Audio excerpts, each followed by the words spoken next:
শিটং গ্রামের নিজস্ব ইতিহাস বলতে যেভাবে কোনো ঐতিহ্য না থাকলেও কাছেই মংপু শহরটি ইতিহাসে জড়িয়ে আছেন স্বয়ং বিশ্বকবি রবীন্দ্রনাথ ঠাকুর।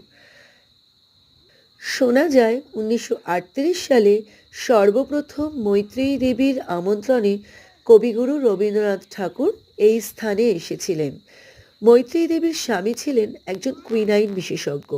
তারা যে কোয়ার্টারে থাকতেন সেই কোয়ার্টারটি আজ রবীন্দ্র মিউজিয়ামে পরিণত হয়েছে। রবীন্দ্র ভবনের সামনেই আছে রবীন্দ্রনাথের একটি আবক্ষ মূর্তি। এছাড়া এর পাশে আছে কুইনাইন ফ্যাক্টরি।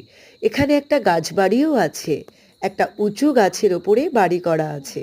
এখান থেকে পাহাড়ি দৃশ্য দেখতে অপূর্ব লাগে। সব মিলিয়ে মংপু রবীন্দ্র ভবনে এসে একটু আবেগপ্রবণ হয়ে যাওয়া যায় আর কি। এখানে প্রবেশ করতে গেলে 25 টাকা করে মাথা পিছু টিকিট লাগে।